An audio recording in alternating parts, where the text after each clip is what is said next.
बिस्मिल्लाहिर्रहमानिर्रहीम। अस्सलाम वालेकुम स्टूडेंट्स। आज की वीडियो में हम लेक्चर नंबर 10 डिस्कस करेंगे, जिसका टॉपिक है कर्न of maps and Boolean expression simplification. ये जो पहला पैराग्राफ है इसमें लिखा हुआ है कि हमने पिछले लेक्चर्स में जितने भी बुलियन एक्सप्रेशंस को सिंप्लीफाई किया, मुख्तलिफ लॉज को, रूल्स को या फिर थ्योरम को यूज़ करके, उनका जो हमारे पास आंसर आता है ना सिंप्लीफाइड फॉर्म में, वो एग्जैक्ट नहीं हो सकता। मतलब ज़रूरी नहीं है कि जो आया है वो बिल्कुल ही ठीक होगा। तो इस चीज़ को आसान करने के लिए हम यूज़ करेंगे कर्न ऑफ मैप। कर्न ऑफ मैप कुछ इस तरह का नज़र आता है और इसको आप डिफाइन कैसे कर सकते हैं। Is organised in the form of an array. अरे आपने CS 201 में भी देखा होगा या और कोई कंप्यूटर की बुक पढ़ी है तो उसमें आपको बताया गया होगा कि अरे में रोज़ और कॉलम्स होते हैं जो हमें बताते हैं कि ये कितनी रोज़ हैं और कितने कॉलम इसमें यूज़ होंगे। Adjacent cells of the array can be grouped together to result in the simplification of given expression। कोई भी एक्सप्रेशन दी गई है तो उसके अंदर जितने भी रोज और कॉलम होंगे वो उसको सिंप्लीफाई करके दिखाने के लिए यूज होंगे। अब नेक्स्ट हम देखेंगे दी 3 वेरिएबल कर्न ऑफ मैप। हमें कैसे पता चलेगा कि ये 3 वेरिएबल है। यहाँ पर यूज होंगे A, B एंड C। मतलब यहाँ पे 3 तरह के लेटर्स यूज होंगे जिससे हमें पता चलेगा कि ये 3 तरह के वेरिएबल इसमें इस्तेमाल हो रहे हैं। और बाकी की ये जो चीज़ है, यहाँ पर A B एक साथ लिखा हुआ है, स्लैश लगा के C लिखा हुआ है, तो मतलब ये दो जो हैं ये A होगा और ये दूसरे वाला B होगा और ये C इस वाली रो में एग्जिस्ट करेगा। अगर इसकी जगह हम एक और फॉर्म में लिखना चाहें तो वो कैसे होगी। A लिखा और B और C को इकट्ठा कर दिया, तो ये जो A वाले 0 और 1 थे यहाँ पर लिख दिए और B C यहाँ पर मूव कर जाएंगे। और ये आपने अच्छे से याद करना है। अगर 3 वेरिएबल का भी कर लिया ना तो आपका जो 4 या 5 का होगा वो आसानी से आप कर सकेंगे। इसके अलावा जो बेसिक चीज़ है आपने याद रखनी है वो ये है बाइनरी फॉर्म। 0 1 से लेकर 7 तक या कम से कम 20 तक आपको थोड़ी सी बनानी आनी चाहिए। तो ये जो बाइनरी फॉर्म होती है वो कैसे बनाते हैं। अगर 2 है ना, 2 1s are 2 और आगे 0 बच गया हमारे पास, तो ये 2 की बाइनरी फॉर्म आ जाएगी 1 एंड 0। इसी तरह ये होगा। उसके बाद इस 0 के साथ ये 2 0 मिलाएं, यानी कि 0 0 0, तो ये बाइनरी फॉर्म होगी 0 की। लेकिन अगर यहाँ पे 1 डबल 0 हो तो ये बाइनरी फॉर्म हो जाएगी 4 की। ठीक इसी तरह ये 0 1 3 2, ये इस नंबर को, ये वाला जो है इसके साथ मिलाएंगे, फिर इसको इसके साथ मिलाएंगे, तो नीचे जो भी हमारे पास नंबर आता जाएगा हम उसको लिखते जाएंगे। उसके बाद नीचे ये जो पैराग्राफ है ये आपने लाजमी रीड करना है और इतने इससे रिलेटेड जितने भी आगे 4 या 5 वेरिएबल के मैप्स हैं यहाँ से कोई ना कोई क्विज आपका आ जाता है। अब यहाँ पे कह रहे हैं 3 वेरिएबल कर्न ऑफ मैप हैज़ एन अरे ऑफ 8 सेल्स। यानी कि जो 3 वेरिएबल वाला होता है उसके कितने सेल्स होते हैं, 8। 1 2 3 4 5 6 7 8। दी 8 cells can be arranged in 2 columns and 4 rows। 2 column और 4 जो है रोज होंगी तो बनेगा 8 सेल वाला कर्न of map. Representing the column from the कर्न ऑफ मैप, ये आपका क्विज है। अल्टरनेटली यानी कि इसके अलावा कौन सा तरीका है, 8 सेल्स कैन बी ऑर्गेनाइज 2 रोज, यानी कि ये 2 रोज होगी, एंड 4 कॉलम्स, 1 2 3 4 कॉलम। अब ये जो ऊपर वाली चीज़ है ना, ये साइड वाली इनको नहीं आपने डालना है, ये जो हमारा रिजल्ट आप कह सकते हैं आ रहा है ना, इसको आपने देखना है। उसके बाद नेक्स्ट आता है any of the 2 form of Karnaugh map can be use to simplify Boolean expression. जिनके इन दोनों में से जो ऊपर ये बताई है, ये वाली और ये, इन दोनों में से कोई भी यूज़ करेंगे तो हम उसको एक्सप्रेशन को हम सिंप्लीफाई कर सकते हैं। एक्सप्रेशन क्या होती है जो हम पीछे पढ़ के आए हैं, A+B हो गया, इस तरह की जो मुख्तलिफ तरह की एक्सप्रेशन बनाई जाती है ना, उनको सिंप्लीफाई करने के लिए इस्तेमाल किया जाता है। नेक्स्ट ये जितने भी हाईलाइट्स हैं, इसके अलावा जो हाईलाइट्स नहीं है उनको भी एक दफ़ा रीड करना है, आपके काफ़ी कॉन्सेप्ट क्लियर हो जाएंगे।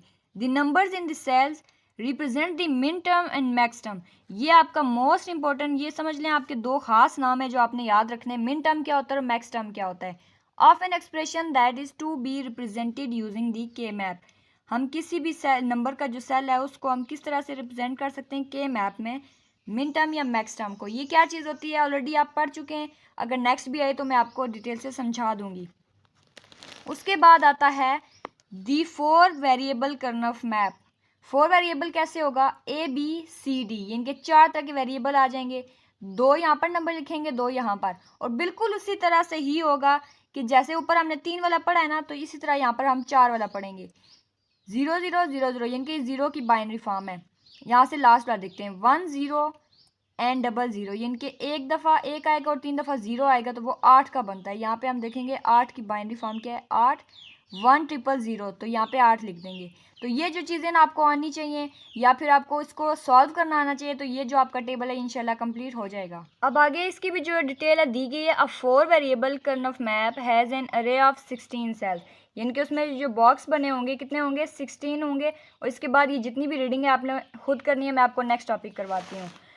Grouping and adjacent sales, Karnaugh map array is considered to be a wrapped around where all sides are adjacent to each other।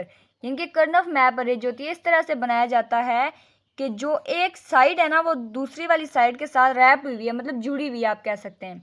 किस तरह, row wise, column wise, 4 corner cells, row column groups of 4, 8, 16 and 32 etcetera, मतलब इस तरह के मुख्तलिफ group जो होते हैं वो यूज़ किए जाते हैं। उसके बाद आता है groups are formed on the basis of ones, यानी कि जो 1 वाली वैल्यू होगी उसे हम कहेंगे मिन टर्म और जो 0 वाली वैल्यू होगी उसे कहेंगे हम मैक्स टर्म। ये आपने लाजमी याद रखना है, ये आपका MCQ है और आ सकता है। A group is selected to have maximum number of cells of min term और मैक्स टर्म। आगे दिया गया है keeping in view that the size of the group should be a power of 2। ये आपने याद रखना है। अगर आपको समझ नहीं आ रही ना कि किसी के सेल्स कितने हैं, तो आपने सिंपली वहाँ पर 2 की पावर लगा। अगर आपको वेरिएबल दिए गए 3 ABC, तो आप ये जो 3 आएगा ना इस 3 की पावर लगानी है, और 2 की पावर 3 इज इक्वल टू 8 होता है। ये आसान तरीके आपको फाइंड आउट करने का, और ये क्विज भी बन सकता है। उसके बाद अगला टॉपिक आता है mapping a standard SOP expression. SOP sum of product, ये क्विज भी है और ये मोस्ट इंपॉर्टेंट टॉपिक्स हैं, यानी कि ये SOP से रिलेटेड जो टॉपिक है वो इंपॉर्टेंट है। The first step in the simplification of Boolean expression is to map the expression. ये आपने याद रखना है। पहला स्टेप क्या है, map the expression to the Karnaugh map for a standard SOP। ये वर्ड याद रखना है, स्टैंडर्ड SOP एक्सप्रेशन।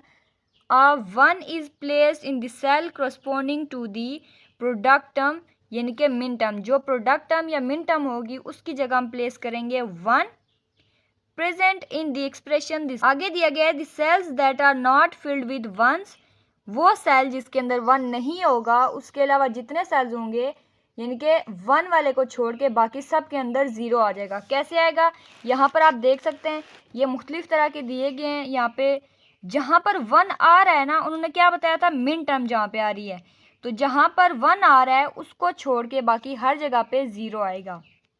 इसके बाद मिन टर्म कैसे आएगी, ये उन्होंने दिया हुआ है, मिन टर्म्स आर 2, 4 एंड 6। आपने पीछे जो एक देखा है टेबल, उसमें आपको पता चल रहा था ना कि यहाँ पे 1, 2, 3, 4 आ रहा था, लेकिन यहाँ पर आपने इस तरह नहीं लिखना। स्टैंडर्ड SOP एक्सप्रेशन में इस तरह नहीं लिखना। यहाँ पर जो चीज़ आपको गिवन है यानी कि 2, 4, 6, जहाँ पर यहाँ पे बन रहा है 2, 4, 6, तो यहाँ पे लगा दिया 1, क्योंकि ये हमें एक आप कह सकते हैं कि टारगेट दिया गया था।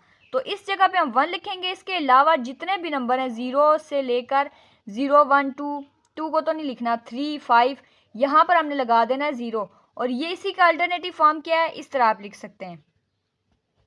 अब हम नेक्स्ट देखेंगे mapping a non standard SOP expression. पहले स्टैंडर्ड को देखा है, अब नॉन स्टैंडर्ड को देखेंगे। ये डिफरेंस आपने याद रखना है।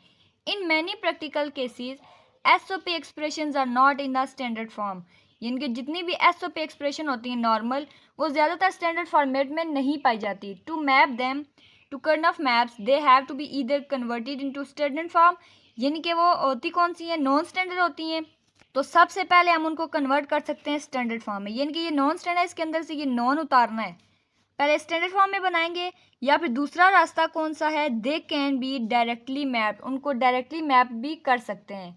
तो ये जो 2 तरीके हैं, आपका क्विज भी बन सकता है, शॉर्ट क्वेश्चन भी, तो जहन में रखना है क्योंकि वो थोड़े से क्रिटिकल क्वेश्चन बनाकर पूछते हैं। उसके बाद ये आगे एक एग्जाम्पल दी गई है, या आपने रीडिंग खुद कर लेनी है। यहाँ पर है the term A is map first, A1 is marked in cell where the variable A is present.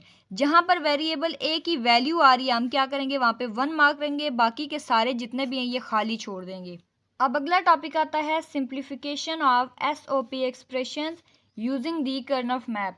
आप लोग सोच रहे होंगे मैं काफ़ी चीज़ें छुड़वा रही हूँ क्योंकि टाइम काफ़ी शॉर्ट है, तो इस वजह से मेरी कोशिश है कि मैं आपको जो बेसिक चीज़ें हैं वो समझा दूँ। इसके अलावा आपने रीडिंग लाजमी करनी है इसकी।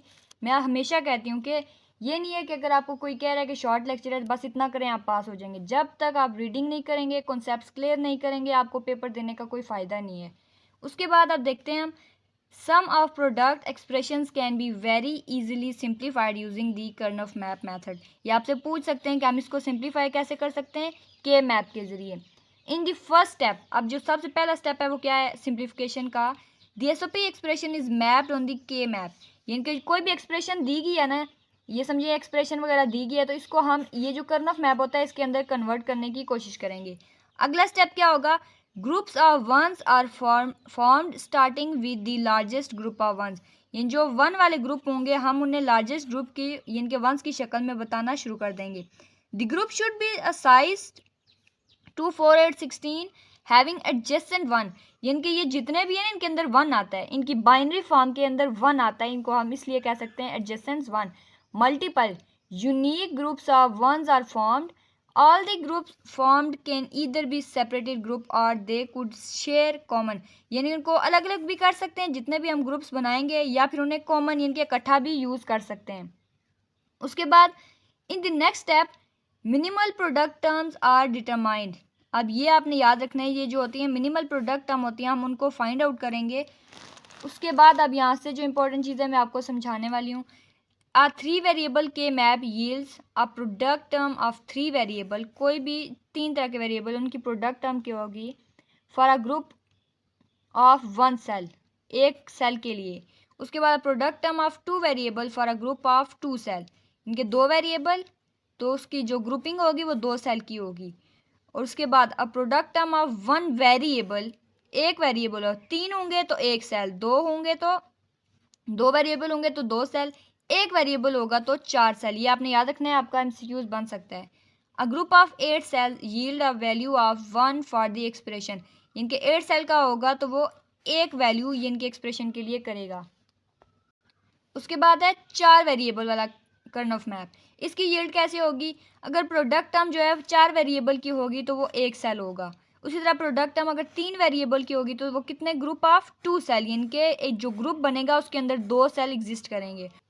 अगला आता है the product term of 2 variable. अगर 2 वेरिएबल होंगे यानी कि ए और B for a group of 4 cell, उसके अंदर जो सेल्स होंगे वो 4 होंगे. Product term of 1 variable 8 cell होंगे. अगर एक वेरिएबल है तो उसके अंदर सेल कितने होंगे 8. ठीक उसी तरह अगर 16 सेल होंगे, अब ये देखें लास्ट वाली जो लाइन है थोड़ी सी चेंज है. Group of 16 cells yield a variable of 1 for the expression. ये आप इसको क्विज भी कह सकते हैं क्योंकि ये थोड़ा सा आप कह सकते हैं इसका कॉन्सेप्ट उल्टा लिया हुआ है, तो ये आपने याद रखना है. अब हम देखेंगे mapping directly from function table. कोई भी फंक्शन टेबल दिया गया है तो उससे हम डायरेक्टली मैपिंग कैसे कर सकते हैं. Practically when a digital circuit is to be implemented to perform some operation its function is first defined using a function table. जब भी हम किसी भी तरह का डिजिटल सर्किट तैयार करते हैं कि वो आगे काम करे, कोई भी काम यानी कि सम ऑपरेशन या कोई भी काम करे, तो सबसे पहले उसके जो काम होते हैं वो डिफाइन किए जाते हैं कि ये वाला जो ऑपरेशन है कौन सा टेबल, ये कौन सा हमारा डिजिटल सर्किट करेगा. द इंफॉर्मेशन, और इस काम के लिए यहाँ से आप ये याद रखना है कि इस काम के लिए यूज़ क्या करते हैं function table. The information in the function table is directly, इनके फंक्शन टेबल के अंदर जो भी इंफॉर्मेशन दी जाती है वो डायरेक्टली क्या होती है, directly map to a Karnaugh map. यानी कि वो जो इन्फॉर्मेशन होती है वो डायरेक्ट करती है के मैप को. ऑफ एप्रोप्रिएट वेरिएबल, यानी कि खास तरह के उसके अंदर वेरिएबल ए बी सी इस तरह के यूज़ किए जाते हैं. विच इज़ देन सिंप्लीफाइड, और उसके बाद उनको सिंप्लीफाई किया जाता है. This simplified expression obtained from the Karnaugh map is directly implemented using logic gate.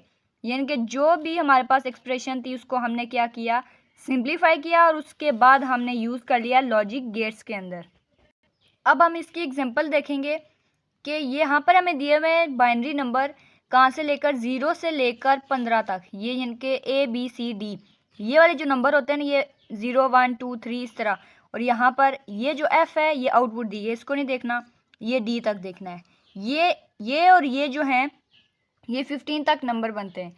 अब आपने आउटपुट कैसे लानी है, उन्होंने कहा है कि अगर नंबर ऑड या प्राइम हो, नंबर ऑफ फंक्शन आउटपुट आ 1. यानी कि यहाँ पर जो ऑड नंबर होगा उसके आगे 1 आएगा, बाकी जितने भी इवन नंबर होंगे वहाँ पे 0 लगा देना है. ये सिंपल है, बस ये चीज़ आपको समझ आ जाए.